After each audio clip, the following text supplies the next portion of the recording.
హైదరాబాద్లోని ప్రజాభవన్లో 16వ ఆర్థిక సంఘం రాష్ట్ర ప్రభుత్వంతో భేటీ అయింది. ఈ సమావేశంలో రాష్ట్రానికి సంబంధించిన అంశాలను ఆర్థిక సంఘం ముందుంచింది రాష్ట్ర ప్రభుత్వం. ఆర్థిక సంఘానికి చేసిన విజ్ఞప్తులను డిప్యూటీ సీఎం బట్టి విక్రమార్క వెల్లడించారు. మరిన్ని వివరాలు.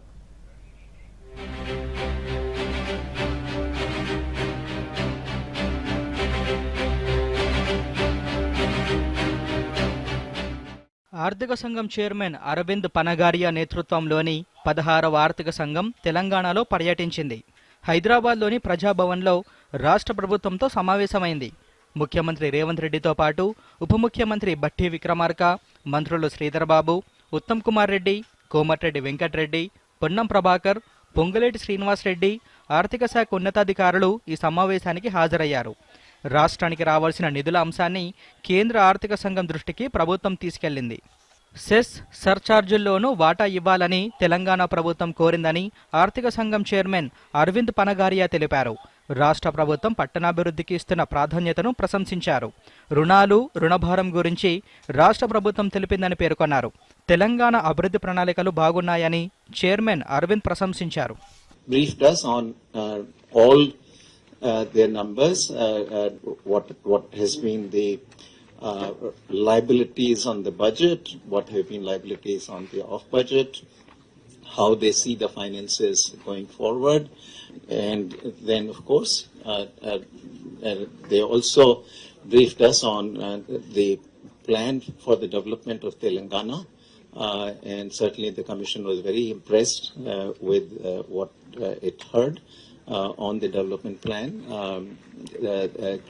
in the generally urbanization has taken a back seat in the development process in India, but Telangana, to me, certainly from what I heard in the presentation, struck as a state which is bringing.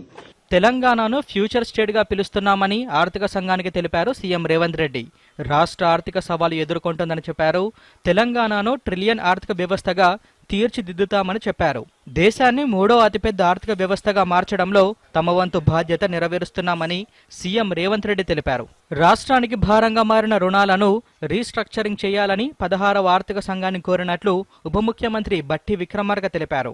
కేంద్ర పన్నుల నుంచి రాష్ట్రాలకు వచ్చే ఆదాయం వాటాను 41% నుంచి 50% పెంచాలని విన్నవించినట్లు తెలిపారు. రాష్ట్రాలు తమ అవసరాలకు అనుగుణంగా కేంద్ర ప్రయోజిత పథకాలు వినియోగించుకునేలా స్వయం ప్రతిపత్తి కల్పించాలని ఆర్థిక సంఘాన్ని కోరినట్లు తెలిపారు. మేము రాష్ట్ర ప్రభుత్వం నుంచి ఏం కోరామంటే వాటిని కేంద్రం నుంచి ఇచ్చేటువంటి నిధుల్లో, రాష్ట్రాలకు ఇచ్చే నిధుల్లో ఇప్పుడున్నటువంటి 41% కాకుండా 50%, 50-50 అంటే కేంద్రం 50, మిగతా 50% రాష్ట్రాలకి ఇచ్చే విధంగా మీరు రికమెండ్ చేయండి అని అడిగాం.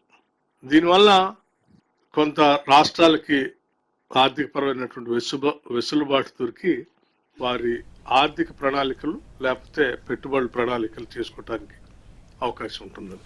తెలంగాణ ప్రభుత్వం తమ దృష్టికి తీసుకొచ్చిన అంశాలు పరిగణలోకి తీసుకుంటున్నామని ఈ సందర్భంగా 16వ ఆర్థిక సంఘం వెల్లడించింది.